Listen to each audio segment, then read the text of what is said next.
O homem, ele sempre se desenvolveu, né?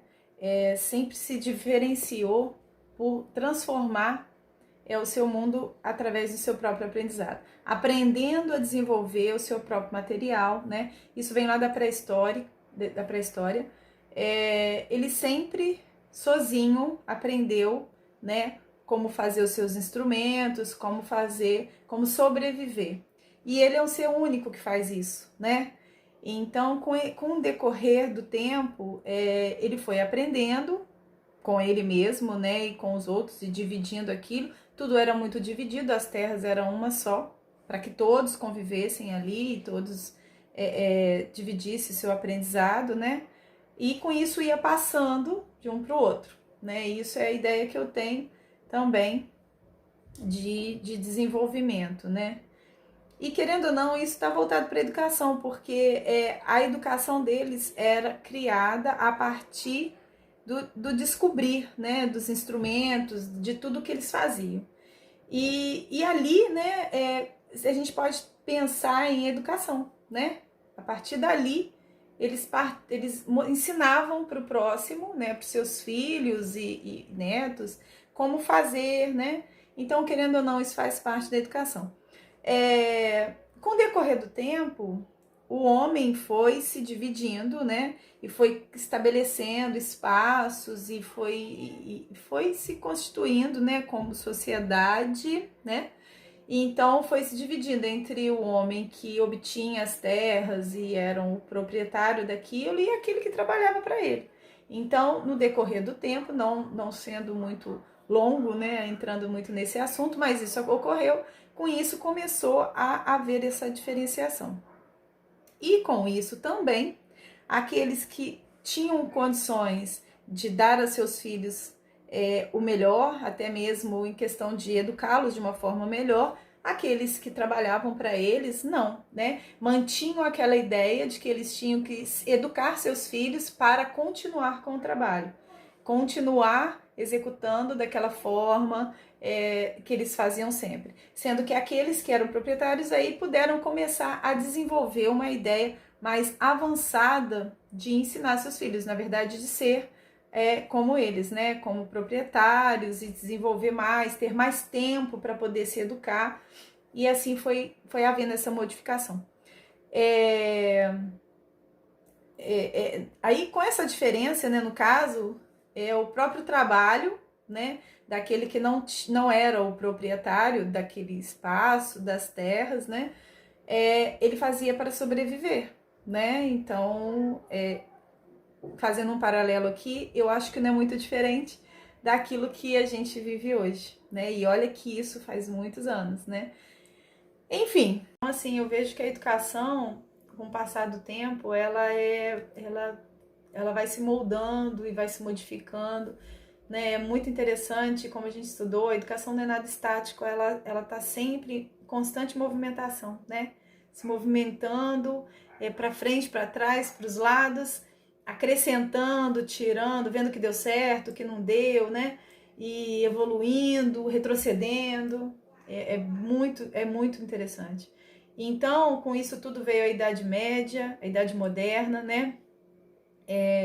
A capacidade que o ser humano passou a entender e usufruir daquilo que já existia e evoluir, né, dentro do conhecimento. Vieram os grandes pensadores, né, e fazendo o ser humano ser um ser pensante por si só, né, receber as informações e ter a capacidade de compreender, né, e tirar suas próprias conclusões. Isso eu acho muito, muito interessante. E hoje, se a gente parar para analisar, né, no caso, quanto à forma da educação, fazer os alunos tirarem conclusões, né, pensar, fazer ele pensar naquilo que está recebendo. Ainda a educação, ainda a forma de educar, do professor falar e o aluno receber, e é isso aí. Mas o que mais, né, a gente vê falar é que a gente precisa ensinar o aluno a pensar, né? Isso é muito feliz, essa forma de fazer educação, né? Então, assim, a educação foi se modificando a cada momento da sociedade, porém sendo para poucos, né, as melhorias e as grandes informações, e para a maioria sempre focado para continuar o seu trabalho, para uma forma de sobrevivência.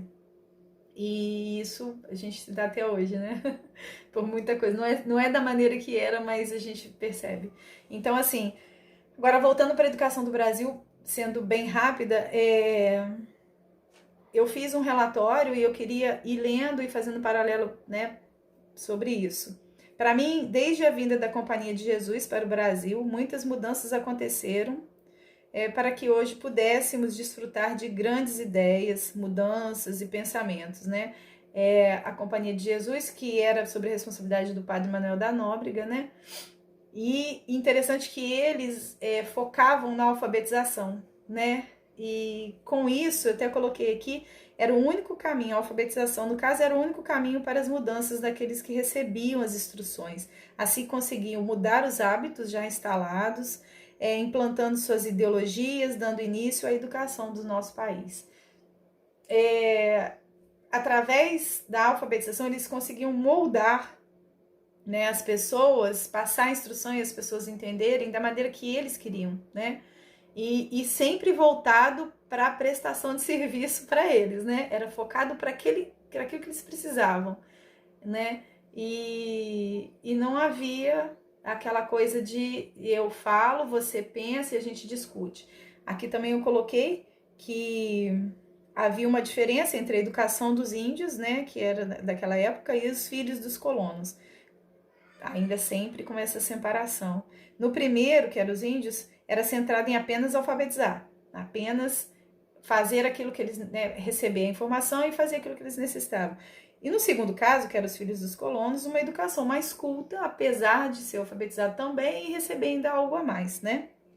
Com a ausência de discussão, apenas ouviam o que se ensinava, sem o direito de contestação. É o que eu acabei de falar, né? Não havia esse debate, o que você pensa, o que você acha, como nós podemos entrar no acordo sobre. Não, é apenas o que eu estou falando e ponto, né? Isso é muito forte. A mudança começou a acontecer na chegada da família portuguesa no Brasil em 1807, com a implantação das escolas técnicas. A educação popular fica posta de lado, não sendo a prioridade. Então, assim, com a chegada da família portuguesa, os jesuítas já tinham sido retirados do Brasil, né? Devido à situação histórica que aconteceu nesse período. Então, a educação começa a se modificar um pouco com essa implantação das escolas técnicas, mas ainda com a intenção de formar pessoas para aquilo que eles necessitavam. Então, eles começou a ter um mundo mais capitalista, né? Já estava vindo com essa evolução do mundo mais capitalista, que até hoje a gente ainda vive, né? Através disso. Então, assim, eles começaram a treinar pessoas para ter qualidade na prestação de serviço ali que eles precisavam. Então, e a prioridade, no caso aqui, ó, fica posta de lado, sendo a prioridade da escola técnica. A educação popular fica deixada de lado. É uma pena. Mas em 1824, com a criação da primeira Constituição brasileira, que isso veio após a independência do Brasil, né? É a primeira Constituição brasileira, o ensino primário passa a ser gratuito para todas as pessoas. E em 1834 passa a ser responsabilidade do Estado o ensino primário. Apesar dessa mudança, o que mais me chamou a atenção, que mesmo assim era para poucos. Isso não atingiu a todos, né? Quer dizer, o ensino primário passa a ser gratuito, né? Todos teriam o direito de receber as instruções, a educação. E num determinado momento o Estado passa a ter responsabilidade sobre aquilo e mesmo assim não atingia, né? A dificuldade que ainda tem disso ser a prioridade nossa de sociedade da educação, né? A gente vê que a dificuldade já vem desde sempre, né? Um momento aqui que eu vi, nesse momento aqui no início aqui da Companhia de Jesus, a dificuldade que eles tinham de manter a qualidade, eles precisavam manter uma qualidade no ensino deles também, e eles convertiam o dinheiro assim, aquilo que eles recebiam de Portugal e dos países europeus, que eles recebiam para eles, para uso pessoal dos, vamos dizer assim, dos professores, eles convertiam esse valor para poder, assim, em vez de usar para eles, eles usavam para a instrução deles, né? Dos povos que estavam recebendo. Não, vamos usar esse dinheiro para fazer isso aqui, isso ali, mas não era para bem próprio. Então, assim, vinha para eles, né? Porém, eles convertiam. Então, você observa, você fala desde sempre, né? É muito interessante, desde sempre, essa luta para que aquilo que venha com o intuito de ajudar na educação, né? E não tinha. Então, o professor, até naquela época, ele mudava o recurso que vinha, essa palavra, o recurso que vinha para manter eles como, né, como os professores ali, parte pessoal deles, eles convertiam isso para poder ajudar na instrução deles aqui. Isso desde sempre, isso me marcou muito. Enfim, diante de tudo isso, entre todas as mudanças que aconteceram na educação, o período da ditadura foi para mim o que mais marcou, e assim eu percebo o quanto quem tem o poder tenta manter isso, a rédea, né? Manter isso com ele. Que houve todas aquelas modificações, né? As instruções como eram passadas, a educação, a forma de tudo estava evoluindo de uma maneira perfeita, maravilhosa, né? Com grandes pensadores e educadores antes da ditadura. E tudo daria certo se permanecesse daquela maneira. E de repente vem a ditadura, eles sabem que eles vão perder o poder, eles não vão conseguir manter as pessoas com a ideologia deles, né? Então, eles vêm, retiram, bloqueiam aquilo que já estava acontecendo no país e vão implantando outras formas dentro das escolas, né? Outras ideias. E uma coisa que eu coloquei aqui, que foi o Mobral, né, em 1968 no caso, o Mobral que eles colocaram, né, eu li, eu vi perdão, eu assisti, na verdade, um documentário que falava desse projeto aqui, De Pé no Chão Também Se Aprende a Ler. Eu achei isso lindo, era lindo, a forma que eles fizeram, né, a forma que isso acontecia, as pessoas não tinham condições, né, isso foi implantado em Santa Catarina, se eu não estou enganado, e as pessoas não tinham condições de ir para a escola, eram paupérrimos, moravam em situações precárias, né, e ali eles tentaram ver como fazer essas crianças que estavam ali, que recebessem a educação, os professores não recebiam da maneira que deveriam e se colocavam à disposição. E assim, com toda dificuldade, eles não tinham escolas, né?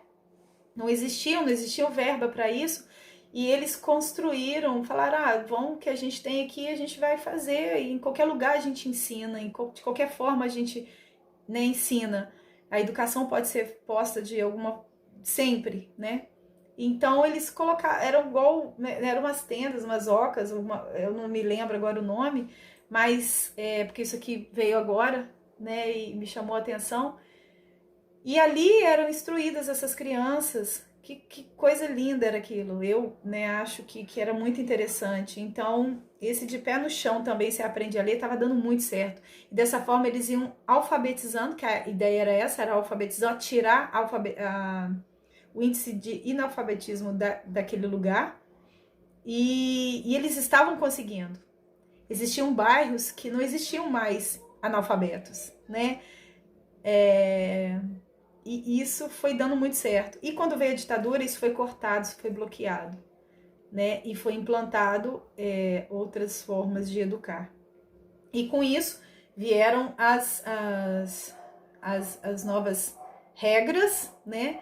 E essas novas regras, novas disciplinas, que uma delas foi a implantação o governo civil, no caso o governo militar da época, eles conheciam o poder, né, que tinha a educação. Então, como eles sabiam que através da educação as pessoas poderiam pensar e iam bater de frente, né, com a forma de conduzir, a forma que eles estavam conduzindo todas as coisas ali no país. Então, a melhor forma é bloquear aquilo, né, que as pessoas não recebessem a maneira livre de educar, da maneira que aqueles educadores da época, antes da ditadura, estavam colocando. Na verdade, não é que é livre, existia todo um processo, mas tinha que ser focado neles, né, na ideologia da ditadura daquela época. Então veio outras disciplinas como educação moral e cívica, né, e aí, chegando perto do que a gente vive hoje, por um bom tempo, eu me lembro de estudar nessa época, eu tive essa educação, eu lembro dos meus livros serem livros que continham passagens e que eram focados, né,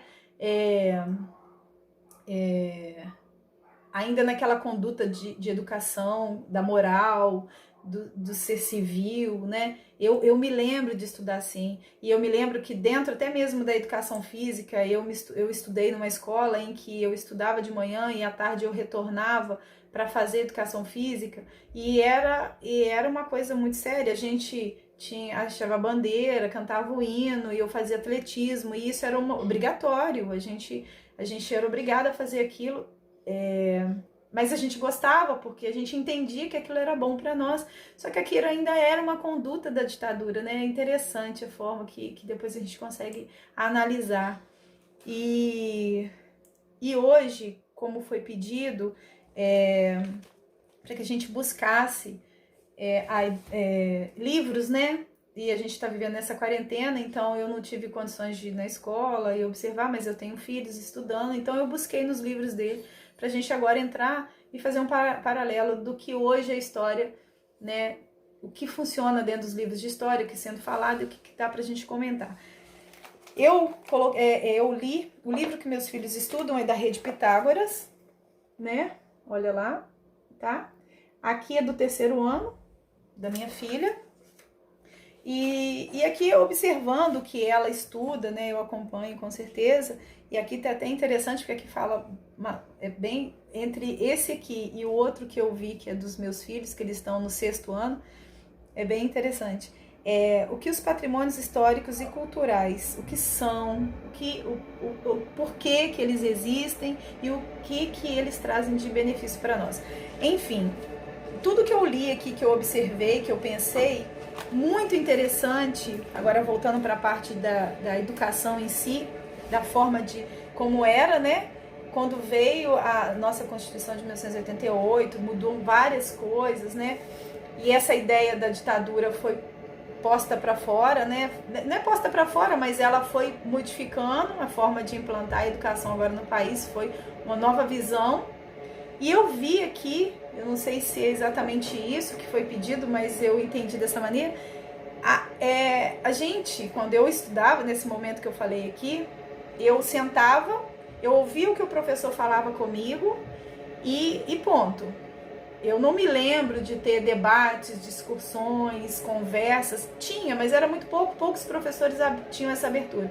Inclusive, era muito, fechado, tinha muito questionário, a gente tinha questionário para nós, né?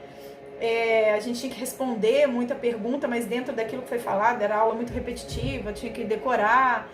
Então, assim, aí voltando agora para a era atual, né? A educação hoje. Então, vendo esse livro da minha filha aqui, a gente estuda a mesma coisa, né? Eu vejo que é um livro mais alegre, mais colorido. Eu quase não vi nada voltado à nossa bandeira, vamos dizer assim, né? Não que não seja, sim, mas agora foi uma coisa mais globalizada. E assim, falando sobre os patrimônios históricos, culturais, né? Da sociedade, do mundo, mas que o aluno debata esse assunto. Olha que interessante, né? O que você pensa sobre isso? Tem várias perguntas aqui dentro. Vamos discutir com seus amigos sobre o assunto. A maior parte do questionário aqui, que eu faço até mesmo com ela e que eu li aqui, sempre, você sabia que isso, o que você pensa disso? né? Então agora eu vejo que a educação, ela leva muito por esse lado de fazer o outro pensar. O dever dos professores agora é passar a informação, sim, né? Mas passar a informação de uma forma que ele esteja aberto para receber também aquilo que os alunos têm para trazer para eles, né? Isso é formidável e a gente consegue ver isso lá atrás, né? Que foi falar, já falei aqui no vídeo, lá atrás os grandes pensadores corriam atrás para que as pessoas entendessem que o outro tinha que pensar, tinha que discutir, tinha que debater para entender e compreender, e não só ser imposto, né? Imposição e fica quieta, é dessa maneira que é certo e acabou, eu sou o professor, você é o aluno. Então aqui não. Aqui eu vi através do terceiro ano já, né? Desde o terceiro ano, e agora os meus filhos, os mais velhos, estão aqui, ó, na Rede Pitágoras também, né? Que eles utilizam. E eles estão estudando nesse momento sobre educação também,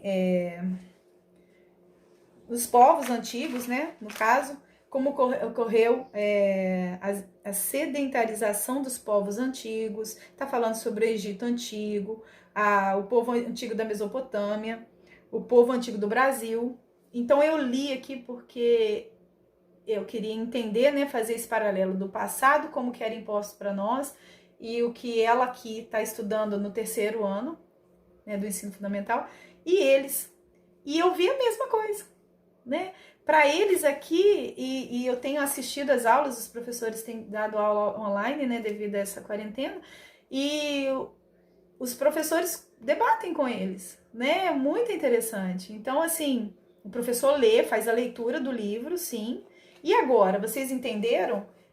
Pergunta para eles. Entendeu? O que vocês entenderam? Então, vamos conversar sobre. E eu vendo aqui, as perguntas são essas. Muito, muito interessante. Porque como que agora sim, né, estamos fazendo os alunos, a educação da maneira que ela sempre deveria ter sido, né? Ainda existe, infelizmente, ainda quem tem o poder, assim, hoje eu vejo que lá a política em si, né, ela incentiva a educação, né? Ela sabe que a educação é o caminho para a melhoria de tudo na sociedade, né? Que é um direito primeiro de todos, porém, né, ela também sabe que através da educação as pessoas vão começar a enxergar, né, melhor tudo, vão conseguir aprender a debater. E como eu falei da parede, eu acredito que eu tenha falado, não tenho certeza, mas eu vejo como se as pessoas tivessem que olhar atrás da parede. Então tem a chave e a porta. Você mostra a chave, ensina e a pessoa abre a porta e vê. Quando ela olha do outro lado, ela vai ver o que tem, ela vai falar, nossa, tem isso tudo, e ela vai querer começar a abrir todas as portas e conseguir enxergar todos os cômodos. E eu vejo a educação dessa forma. Você não consegue parar mais. Aí você começa a pensar, começa a ter seus próprios pensamentos, né? Tirando suas próprias conclusões, desculpa, mas é muito interessante. Então, eu acho que a educação é isso, sabe? A educação é o caminho para todas as coisas. E como, só para concluir agora, antes era muito alienado, né? Eu vejo a educação sempre muito alienada, sempre muito voltado para os bens daqueles que estão à frente, em cima, voltado para a prestação de serviço para eles, e focado, chega a ditadura, vem e é isso que tem que ensinar, é dessa forma que tem que pensar. Então, hoje começou a abrir isso, e hoje as pessoas começaram a receber muitas informações, acredito por essa mídia toda que a gente tem hoje, e hoje não tem como segurar isso mais. Se a escola não ensinar, de alguma forma as pessoas vão receber a informação, e isso está fazendo as pessoas pensarem. Então, lá atrás, eram poucos os que discutiam o assunto e que brigavam pelos direitos, né? Eram poucos. Hoje a gente vê que as pessoas têm as informações, então elas conseguem abrir os olhos e hoje conseguem discutir, debater e receber tudo, né? Então as pessoas hoje conseguiram abrir a porta e ver o que tem atrás, né? Só que isso tem que ser muito bem colocado.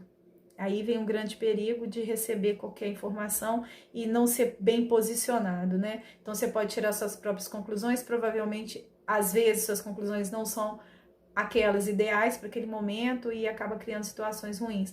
Porém, a educação tem esse poder, ela bem canalizada, bem centralizada, ela tem o poder de fazer o ser pensar de forma correta, pensar de forma ampla, né? E querer cada vez mais buscar informações, né?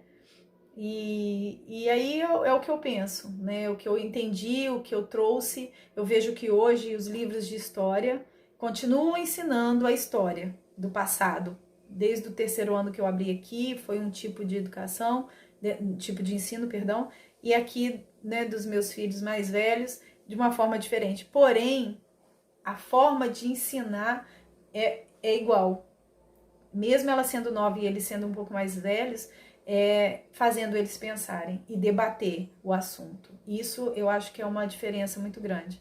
Então, há uma evolução, uma qualidade, apesar de ainda alguns, né, mantêm um pouco a rédea, querem manter, porque sabe que se todos pensarem, aí, aí a sociedade ninguém segura mais. Mas mesmo assim, as pessoas estão tendo a capacidade de entender que bom, né, que essa evolução está sendo positiva. Tem muito ainda que brigar por isso. Só que as nossas crianças, os alunos estão tendo essas informações nas escolas, estão podendo entender melhor, discutir, né? Então, eu, né, coloquei aqui, espero que tenha atingido, né, o propósito. Desculpe por alguma coisa, né? E obrigada, espero que tenham gostado.